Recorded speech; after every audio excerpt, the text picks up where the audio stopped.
Archaeologist Indiana Jones races against time to retrieve a legendary artifact that can change the course of history. And with James Mangold as a director, can Dial of Destiny live up to the hype after the highly divisive Kingdom of the Crystal Skull? Stay tuned to find out. It's pretty crook. Hey guys, welcome back to the channel. So this is going to be a spoiler-free review of Indiana Jones and the Dial of Destiny, directed by James Mangold. So Chloe and I were able to attend the closing ceremony of the Sydney Film Festival last night, where they gave out some awards at the State Theatre and also included a screening of Indiana Jones and the Dial of Destiny. Like I said, this has been directed by James Mangold, who is one of my favorite directors. He has had some absolute banger hits. We obviously had Ford vs. Ferrari. The Wolverine, even though it's pretty divisive, much like Kingdom of the Crystal Skull, I found a lot of enjoyment in it. And of course, one of my favorite films of all time, Logan. So when I heard he was helming the director's chair for Indy 5, I was really excited. Now, I am very new to Indiana Jones and the Kingdom of the Crystal Skull. I'm talking like this week new. When the film was gearing up to come out in 2008, I remember seeing the poster, the trailer, and it just didn't gel with me. I knew straight away this wasn't going to be the Indy of old, and I just didn't watch it. And it's weird. Usually I'll just go in regardless and just watch it and give it a crack, but I just never did. I just never got around to it. And then obviously the film came out and the reviews were pretty mixed and not the best in terms of overall quality of the film. And finally, with Indy 5 about to come out, I figured I may as well watch it. And again, it was exactly what I expected. Pretty forgettable. I originally started off with Temple of Doom. Mum showed me it and I absolutely loved it, especially with the whole voodoo thing going on, the hearts being ripped out. I then went on to Last Crusade and then back to Raiders of the Lost Ark. And then of course, Kingdom of the Crystal Skull this week. And now Indiana Jones and the Dial of Destiny. So again, very big shoes to fill considering the last Indy film wasn't the greatest. Now, does this film live up to the hype with James Mangold at the director's chair?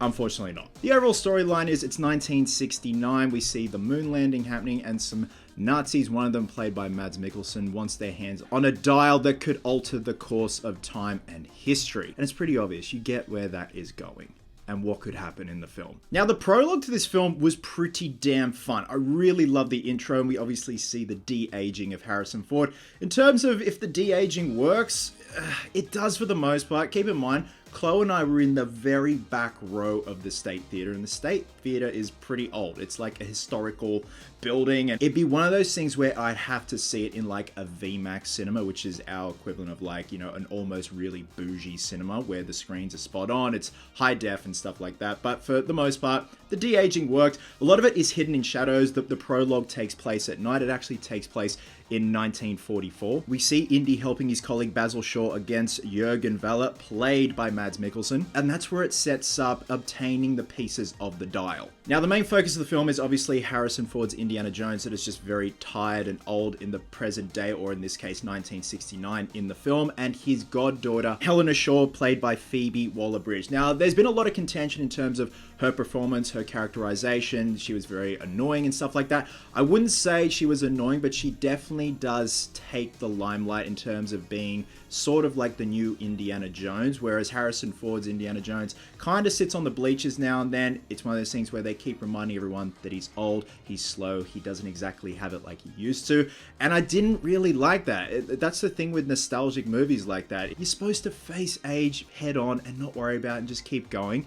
But in this case, he's just older and grumblier. He's still got it, don't get me wrong. Like, he was doing some incredible stunts in the film. He still looks good in the costume. The de-aging worked pretty well for the prologue of the film.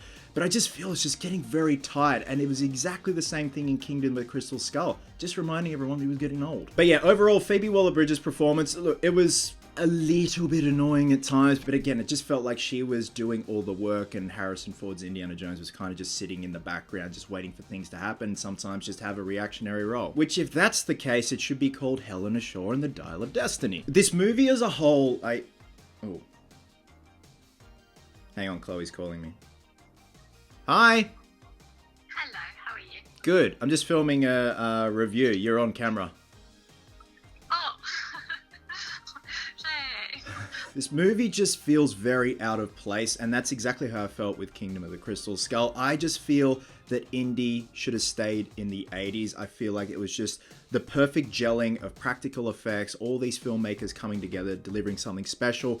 Whereas Dial of Destiny, it just feels very polished, AI-esque, like especially with the opening sequence in the prologue when Indy and Basil are on top of a train with Mads Mikkelsen, and the physics of it just don't make sense. Again, very polished. You can tell it's very green screen. And I shouldn't even be talking about train physics when you're standing on top of a train carriage, because the ending to this film just completely lost me. And I know in this film series we are dealing, with arcs, with voodoo and stuff like that. The ending was just downright silly, and I just wasn't a fan of it at all. Obviously, I won't go into specifics. You can guess pretty much with the MacGuffin of the film, what they're dealing with, what they're chasing after, but it just did not work for me at all for an Indiana Jones film. Not to mention, we also have a lot of wasted characters. Don't get me wrong, Mads Mikkelsen got a lot of screen time, but we also have Antonio Banderas and Boyd Holbrook. I mean, Boyd Holbrook in Logan was such a badass villain. He plays a villain in this film, but he just mumbles most of the time. He's doing his best Tom Hardy impression.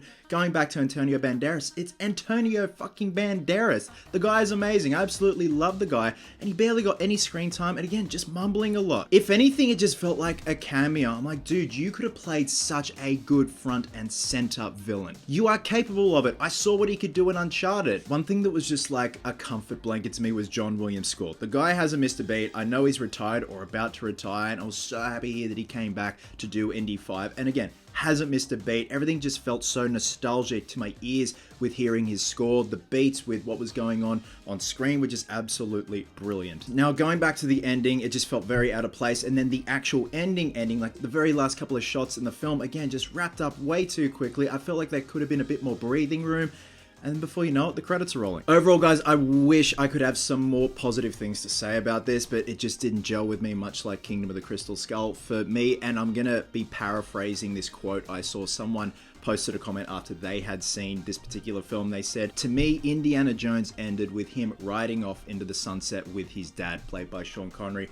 And I couldn't agree more. To me, Indy should just stay in the 80s. We had some beautiful practical effects. Sure, some of it has dated a little bit now, but you have to appreciate the absolute work that had gone into the original trilogy. Now, things just look fake, polished, and again, I just feel like you've just got to know when to call it a day.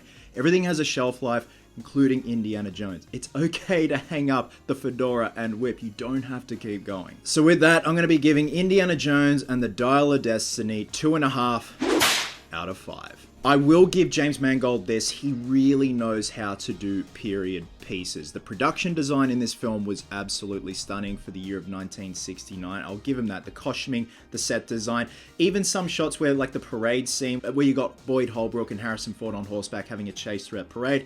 It looked brilliant. It looked a bit iffy in the trailer, but I feel like they've kind of refined it a little bit for the final cut of the film. But again, it just couldn't save it from being a damn good Indiana Jones film and just a good adventure film. And some people will disagree. They may like Kingdom of the Crystal Skull and absolutely love Dial of Destiny, and that is totally okay. Once you've seen Indiana Jones and the Dial of Destiny, drop a comment below, let me know your thoughts. I was definitely hyped for it. Again, just didn't gel with me. Love your guts, and I'll catch you in the next one.